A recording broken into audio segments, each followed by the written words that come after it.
Militarily Speaking, episode 29, Operation Homefront. This episode, we talk with Bob Thomas from Operation Homefront.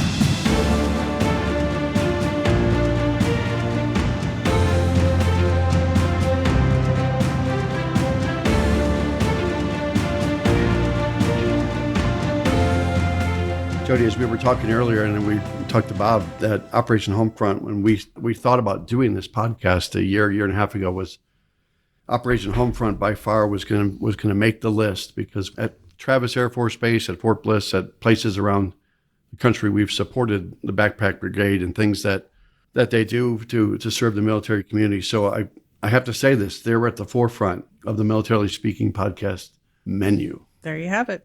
You've made it a reality. So welcome that they're here. Welcome to Militarily Speaking, brought to you by Armed Forces Bank. This is Tom McLean, Jodi Vickery. I'm the Regional Military Executive for Armed Forces Bank, and Jodi is the Executive Vice President, Director of Military Consumer Lending. A lot of words in your title. There are. We could abbreviate it, or we could just make up one. Yeah. We'll work for food. That's fine. So again, welcome to our show. We're excited to have you listening and learning about our guest, Bob Thomas from Operation Homefront. And Bob, bear with me for just a minute. I'm going to share a little bit about you with our audience, because I think they'll find it valuable as we dive in today. Bob is the Chief Operating Officer of Operation Homefront, a nonprofit that has proudly served America's military families since 2002. Their organization provides relief, resiliency, and recurring family support programs and services throughout the year to help military families overcome short-term difficulties so they don't become long-term hardships. Bob joined the Operation Homefront executive team in August 2015, following a nearly 31-year career of distinguished service in the Air Force. That's impressive, and we thank you for that. In his final command assignment, he led a development team that was responsible for directing the education and training programs that produce more than 81% of the officer cadre of the Air Force. In addition to being an experienced combat pilot, Bob held staff assignments at the Headquarters Air Mobility Command, Joint Special Operations Command, the United Nations, and the Air Staff. He has flown combat and combat support missions or deployed with Joint Special Ops in Panama and Somalia, as well as the Balkans, Operation Desert Storm, Iraqi Freedom, and Enduring Freedom. That is impressive. I know. Yours and mine was a Tom McLean banker, right? And then Bob's got all this stuff behind the scenes and all the accomplishments that he's done. I would say that might be more impressive than your and I's added together if I had to go out on a limb. Yeah. I've ridden in a plane, so I guess I could put that. But welcome, Bob. Impressive background. We are so honored to have you on our show, and we thank you for being with us. Well, thank you for the invitation. Really excited the opportunity to tell everyone a little bit more about Operation Homefront and our programs. That's wonderful. And I think that's how we're going to get started. He just teed himself up with that question, didn't he? I could just go and get a cup of coffee. So tell us about Operation Homefront. So I don't want to assume that our audience knows, and I want to take full advantage of the time to inform them. So you guys are doing such important work. Tell us a little bit about Operation Homefront and what was the catalyst behind getting it started? Well, the first thing to know about Operation Homefront is our mission, and that is to help build strong, stable, secure military families so they thrive, not struggle to get by, but thrive in those communities they work so hard to protect. We've been around for 21 years. We started very small, 2 spouses in a garage. They saw all the troops deploying about 20 years ago, and they wanted to get involved. They wanted to do something for the family. So what makes us a little bit different than a lot of military philanthropic organizations is we focus on the family. Now, the adult family members, mom or dad, or mom and dad, a critical member of their family as the veteran, but our program and our mission focuses on the families. Our military families have been there for our nation in its time of need, and we want to be there for them in their time of need. So we've developed this portfolio of programs to help our military families. Oh, I love that. Starting with 2 military spouses in a garage. You know what it sounds like? I would put my money on that every day of the week, maybe twice on Sunday. It sounds like, a computer startup company, right? They always talk about just starting as small as that and becoming a force out there doing such great work. So Operation Homefront, Bob, has some pretty impressive and mind-blowing stats that I want to share with our listeners. You've given over 160,000 holiday meals to military and veteran families. You've housed over 700 families in permanent homes for veterans. A total of over $100 million in deeded home equity to military families. Fulfilled over 53,000 assistance requests. I'm going to have to take a breath after this too. Requests from military families for a total of $37 million in donations and over $55 million in school supplies to military children. And I think I read, Bob, that's about 500,000 backpacks and supplies that comprise that last number I read of 55 million. What's the secret sauce behind the great achievements that you had over the last 2 decades plus? Well, the secret really is our donors, because we can't provide any programs, we can't provide housing, we can't provide a home or an apartment unless a donor steps in and helps us do that. So we have some wonderful, wonderful partners that help us accomplish our mission. I'm going to brief our board of directors next week on our board meeting at our Military Child of the Year celebration in Washington, D.C. Really excited about that on the 13th of April. But this year, we're hoping to fulfill our 55,000th request for critical financial assistance and pass the important milestone of providing over $40 million in relief to military families. We should support our 750th military family in our transitional housing villages. Those are for families going through the medical discharge process, saving those families, since that program started, over $8 million in rent and utility assistance. In our transitional homes for veterans, we hope to purchase our 40th home for that program and graduate our 25th family. That's a great program. The families stay in home for 2 to 3 years. They work to reduce debt, increase savings, and prepare to be in a financial position to buy their own home. They don't have to buy a home upon graduation, but we want them to be in a position to do that. We should graduate our 685th family from our Permanent Homes for Veterans program. So that deeded equity number by the end of this year will jump up to over $103 million. And when those families graduate from that program, we deed them the home. So it's really a life-changing program for them. Back to school this year, we hope to cross the 550,000th backpack milestone, providing over $60 million in school supplies. Now, truth be told, we collect more school supplies than we need for our backpacks. So we just want the supplies that we collect to get in the hands of kids, military kids or kids in other organizations that are supporting children. So it may be the Boys and Girls Club, it may be the local school district or the Family Readiness Center on the base. But we'll make sure we don't want to store anything for a year. We want to get those supplies out. And our holiday meals, you talked about it. This year we hope to support our 700,000th individual family member with a meal. And that's providing over $9.2 million in holiday meal assistance to those families. We don't want a family who's serving our country in the military to sit around and say, got to make a decision on whether to have presents to put under the tree or have something a little special for my family during the holiday period. So we want to be there for those families. All of those recurring family support programs are targeting our junior enlisted families. They have very small paychecks, the smallest paychecks in the Department of Defense. They tend to have young children in the home. And those programs are very targeted, the back to school, the baby showers, and the holiday meals, to provide support for those families at certain times of the year that are very expensive for them. Hey, Bob, you mentioned the surplus of supplies you may have because you've got too many for the backpacks. Do you have some marching orders for our audience to reach out to put a request in for those? It seems like you already find places to donate those. But yeah, you can get on our website, operationhomefront.org. Okay. And we've tried to make a one-stop shopping, very intuitive. You can learn more about the organization on the site. You can choose to donate if you so desire. You can apply for assistance. And the majority of people that come to our website are actually visiting to apply for one of our programs. You can learn how to be a volunteer. But importantly, you can also find out how to make contact. So if you are interested, go on the website, leave a message. We have 23 operating locations nationwide. We'll get that message to the location closest to where you are, and you can start a dialogue. Our school supplies, for example, the majority of those are collected from customers that shop at Dollar Tree. Right. So this year we'll have over 8,000 Dollar Tree stores collecting school supplies for Operation Homefront. And then our volunteers will pick those supplies up. We'll aggregate those and we'll try to get them in a backpack that's close. The school supplies don't have a huge monetary value coming from each store. So in a lot of cases, it's more expensive to ship the items than it is just to buy. Yeah. But in some locations, we'll have excess In some locations, we'll actually have to buy a few because we didn't quite get enough donated. But in locations where we have some excess, the local field office, if you let them know who you are and what your needs are, they can certainly work with you if we do have some extra supplies.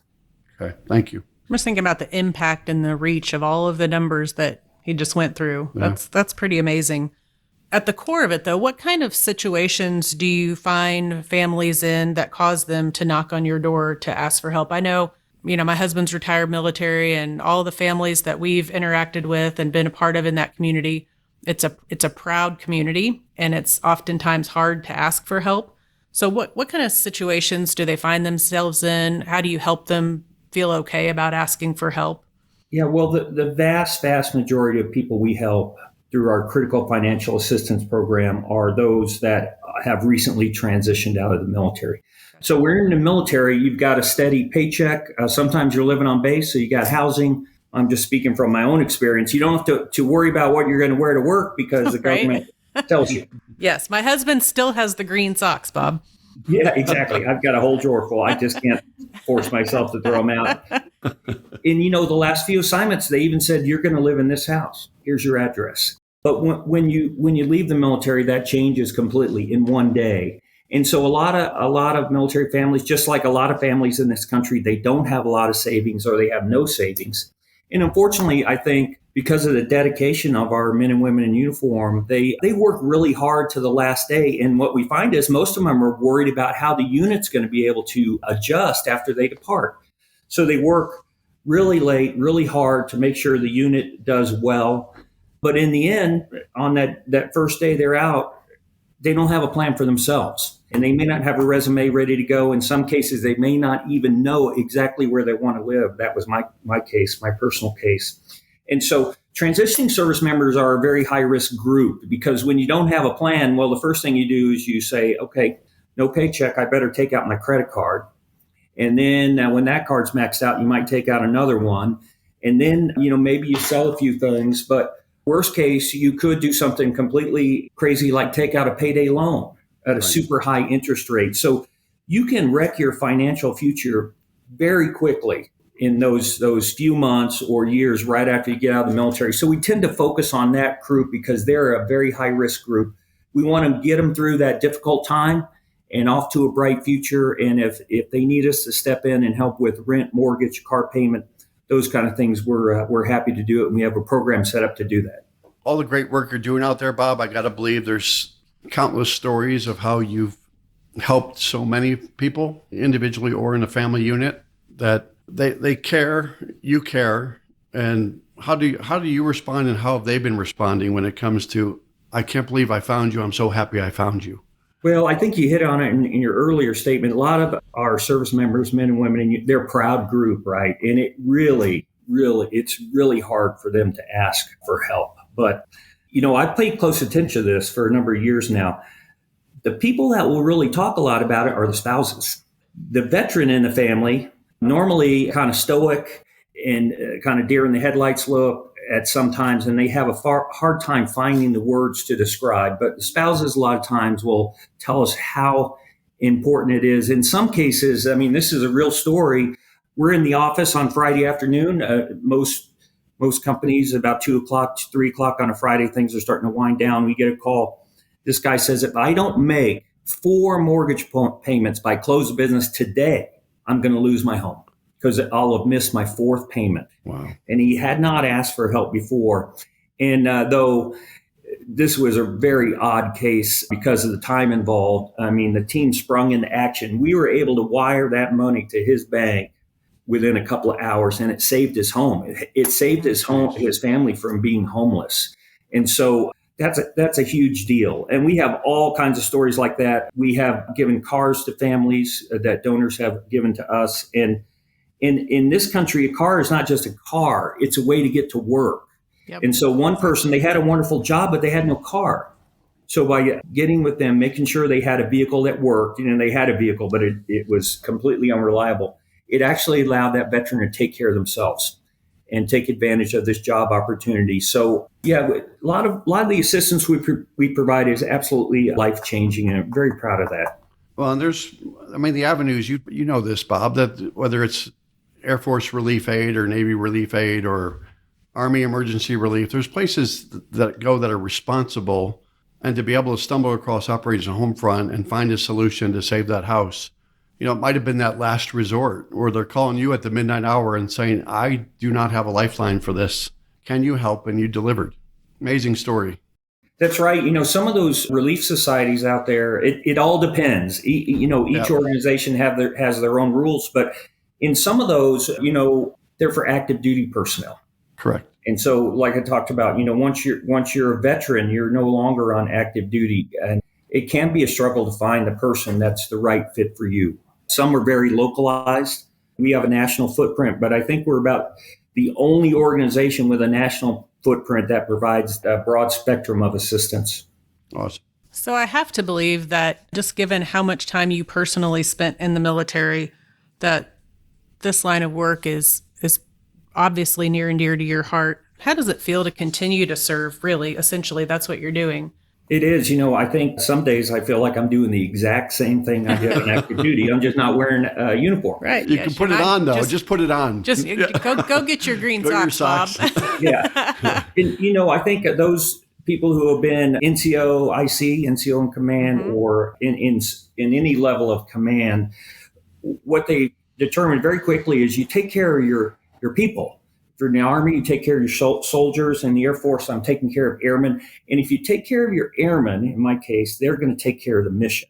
So the smart commanders, the successful commanders, will spend a huge amount of time and focus making sure their airmen's needs are taken care of. So in this case, I'm doing the same exact thing I did on active duty, except same people, same names. We're just not wearing uniforms. It's very rewarding.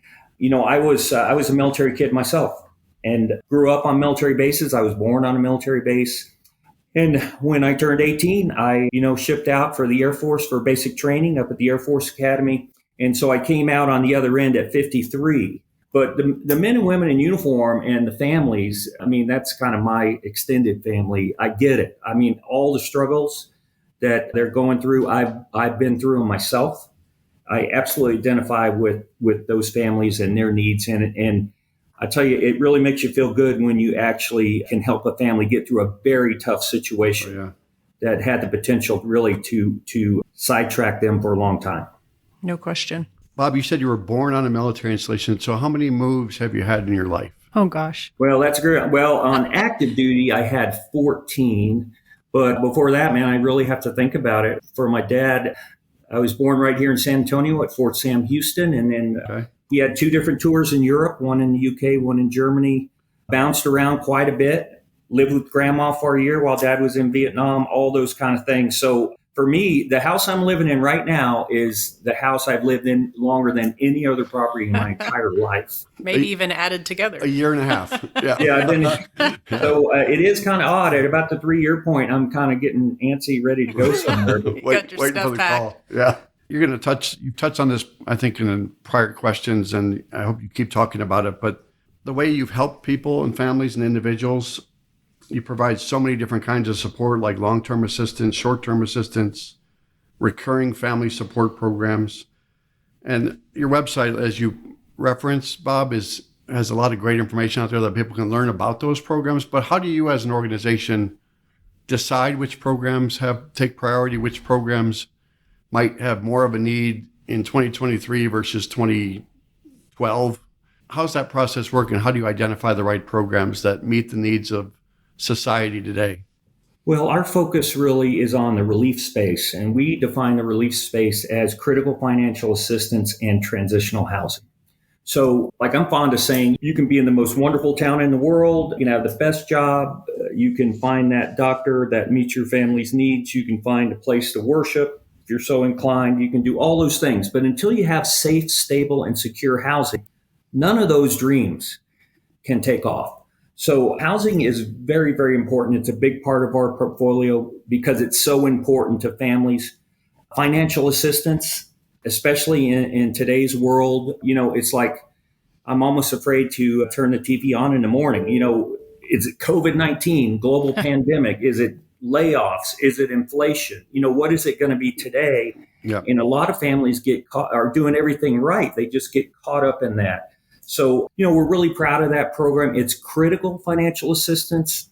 It's not just financial assistance. So when you apply, we want to make sure it's needs based. So our caseworkers will ask a few questions, ask for some justification, and try to understand why you're asking for the help you are, because if you can pay your own bills, you should.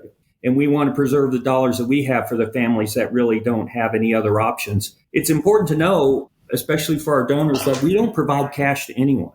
With the exception of food cards, which you can only use at the grocery store. If you have a big auto repair you can't cover, we're going to pay the mechanic. If you have a mortgage that you're struggling with, we'll pay the mortgage servicer or the landlord or the utility company. But the dollars aren't, cash is not touched by the person requesting assistance. The money goes straight to the person that we need to, pay the bills for. And they'll thank you for that down the road, because if there's an intermediary with cash, what's the likelihood of it going to the right place? So to control that, you're doing a service to the families. Yeah, we feel we have an obligation to the donor. Yeah. So, we want to be that high confidence partner. And that's the way we look at it. It's a partnership for like-minded people. And if you are going to make a donation to Operation Homefront, whether it's $5 or, $1,005,005, we want you to have confidence the money is going to be spent in the way that you intend it to be spent. And so we have some pretty tight financial controls to make sure that happens. I think you've just established yourselves as a trusted partner, I think, of this military community. And that kind of speaks to the next piece I want to talk with you about. You mentioned earlier you've got an upcoming board meeting. You guys really, have an amazing leadership team. I can't imagine you have anything less than a very engaged board. How does that help you fulfill the mission that you've laid out for us? Well, it's huge. I would say everyone working at Operation Homefront could be making more money somewhere else. So that delta is really their personal donation to the mission. Our board members are not paid. In fact, they pay. They have a commitment that they make to support our mission, and they're in it for the right reasons. All of them have stories that are just amazing. One of our board members his father was at Monte Cassino in World War II. And for those of you that are history buffs, it's in Italy. It was a cold weather fight. And his father lost both hands and a foot to frostbite. And so he did not serve in the military, but he understands the sacrifice and he wants to be there for military families. So we have a whole board full of those kind of stories and those individuals that want to give back to the men and women in uniform. And they're the ones that allow us to accomplish our mission. Board of Patriots, I would think. Just looking at your website, Bob, a lot of ways for our listeners to get involved with your organization. I prefaced early in this discussion about our Armed Forces Bank Associates volunteering time and donating funds and support of school supplies and events like that. But on a broader scale, beyond the military installation outside the gates, what other ways can people get involved with Operation Homefront? Well, I hit on it a little earlier, but, go to the website. We've tried to make it easy to answer that question on the website. So you can learn all about the organization. You can see the financials there. You can see the bios of our board members, the bios of the execs on the team. You can see some representative stories about where the assistance is going. And though the stories on the website, we've actually already serviced those because we don't want to delay, but those are the ones that we just serviced within the last week or so. And it gives you an example of where the money is going. You can donate right there on the website. We make it easy. And like I said earlier, you can apply for assistance, and that's critical financial assistance. It may be you're applying for one of our housing programs. You can do it right there. Volunteering is a big deal for us because this year we're going to be picking up school supplies from over 8,000 Dollar Tree stores. And we only have about 124 or so employees.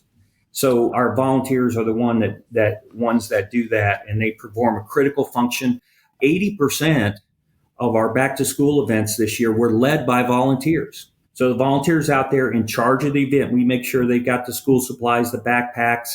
We give them some training and some coaching, but they're out there leading the event and leading the other volunteers. About 61% of the holiday meal events were led by volunteers. And then the final thing I'll say on the website is, hey, you may not need any assistance. You may not have any money you can donate right now. You may not have enough time to volunteer, but you can always get involved amplifying our message on social media.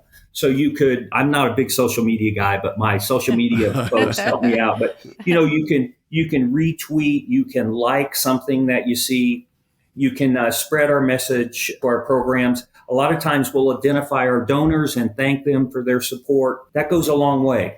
And that really just costs a few seconds of your time. So if you can do that, that would be wonderful. I'm excited about your event next week. So it's the 13th in DC, and it's your 15th annual, right? Month of the Military Child celebration for giving out to all 7 branches of service, right? You're going to be doing some awards for them, the recipients. Why don't you tell us about that? Yeah, so that's our Military Child of the Year celebration. And we want to bring the spotlight on the service and sacrifice of military kids.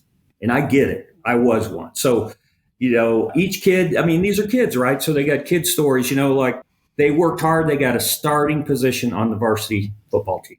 And then guess what? Dad got transferred. Yeah. And now you went to the new school and you kind of lost that opportunity. That's important to a kid. By the way, that happened to me. That's my story. Close to home. But the families serve all the same. And in a lot of cases, like for example, in Korea, the families are up close to the DMZ. They're inside artillery range of the North Koreans. Mm-hmm. And so you better believe the families serve. And so we want to bring the spotlight on all military kids by identifying a few absolutely spectacular kids. Like you said, one from each service to include the Space Force now. And then we also have an award for a National Guard child as a separate category. So, when you read the applications for that award, I'm just blown away by some of these kids. All of them are great. The children who win are absolutely spectacular. I'm telling you, the day's coming from where one of them does something absolutely spectacular, like is the first person on Mars or is the president of the United States, something like that.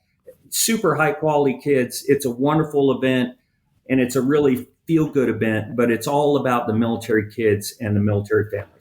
And these events will continue to happen year over year over year. So as this episode gets aired in the next couple of weeks, this will live in infamy where people can still understand how important that program is too. And so when you fly to DC, I'm assuming you'll be there, Bob, when you pack your green socks, make sure you pack up your purple shirt for Purple Up Day, right? That's on the 15th. So over that time frame, you can wear it during the presentation.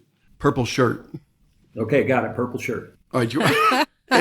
No, I didn't see you write that down, Bob. He's humoring you, Tom. Which happens quite frequently, doesn't it? Yes, you should be used to that by now. So what I love about all the different ways that you've shared that people can give, and it sounds like they can find them all on your site, and we want to share that over and over again, operationhomefront.org.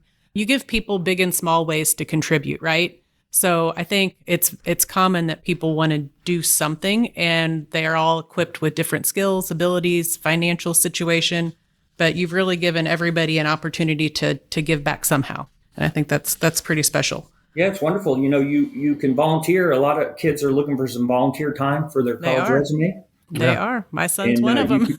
You can certainly do that, and we're happy to have them out. It was tougher during COVID, because we really had to minimize the number of people at events, and it was a no contact. So the backpack of school supplies, we put it in your trunk for you, but there was no personal interaction during those times. Same for the meals.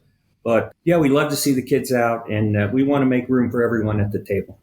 Awesome. So is there anything that we haven't thought to ask you that you sure would like to make sure our audience hears about Operation Homefront before we wrap up today? Well, I just want to thank, first of all, both of you, Tom and Jodi, for giving us an opportunity to tell our story. I want to thank all of our donors that bring our mission to life, because I can't give a mortgage-free home to a family unless someone gives it to me first. And I can assure you that when you give a dollar to Operation Homefront, it's going to go for the purpose that you intended it to go to. And our overhead is very minimal. And that's why my office is my dining room table right now, because we're actually taking the opportunity with COVID to reduce our footprint of our big office in San Antonio, where our new space is over half the size of the current space, because it's going to save a ton of money every year in rent.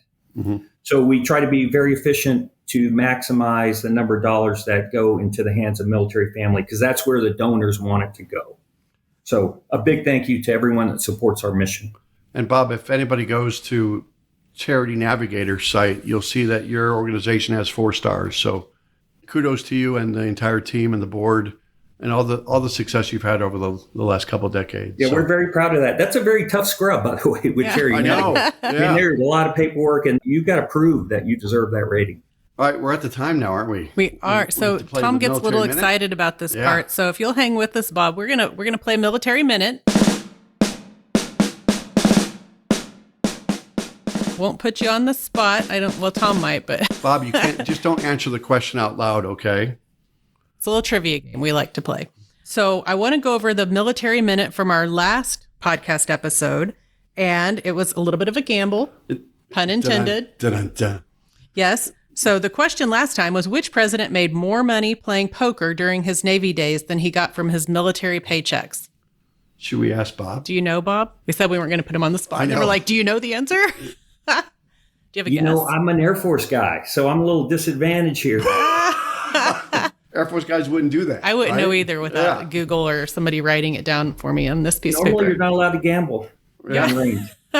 Well, then we won't tell on Richard Nixon. Is he the answer? He is the answer, Richard Nixon. Yeah, kind of maybe fitting. I don't know. I knew it wouldn't be President Carter. He would never do anything like that. Well, if one of our listeners answered Richard Nixon on our last social media post, they can watch for their name to be announced. And what will they win, Tom? A $50 gift card. Yeah, and $50 to a charity of their choice. And if that choice is Operation Homefront, then that's a good thing. That is a great thing. That is a good thing. And so fast forward to this week's Military Minute, and this one nobody can answer because it's a surprise. Only one president served as an enlisted man in the military and did not go on to become an officer. What was his name? So if you know the answer, or you Is that a real question? That's actually our question this week. So if you know the answer, kudos to you. You paid attention in history class. If you didn't, Google's your friend. Go look it up and watch for this podcast to drop. And if you answer correctly, you also will be eligible to win $50 for yourself, and again, $50 to a charity of your choice. So we look forward to seeing good, right answers. But thank you again, Bob, for spending time with us this afternoon. I know I sure appreciated it. And I just remind our audience again to visit operationhomefront.org, learn more about the organization, and look for ways to give back.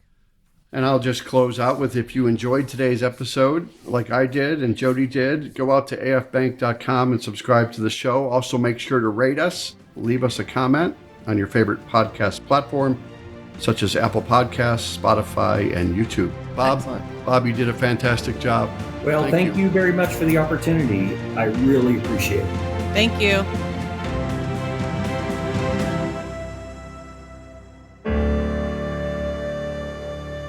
Copyright 2022 Armed Forces Bank, member FDIC, equal housing lender. All non-Armed Forces Bank owned apps, websites, company names, and product names are trademarks or registered trademarks of their respective owners. Their mention does not imply any affiliation with or endorsement by Armed Forces Bank of them or their products and services. They are merely used as examples of the many available apps, companies, and websites that offer similar services. Before using any app or website, you should carefully review the terms of use, data collection, and privacy policy. Apps may have an initial cost or in-application purchase features. This information is general in nature and is not intended to be legal, tax, or financial advice. Although Armed Forces Bank believes this information to be accurate, it cannot ensure that it could change. Statements or opinions of individuals referenced herein are their own, not Armed Forces Bank. Consult an appropriate professional concerning your specific situation and respective governing bodies for applicable laws, such as IRS.gov for current tax law. Armed Forces Bank, the Armed Forces Bank logo, and the Militarily Speaking logo are registered trademarks of Armed Forces Bank.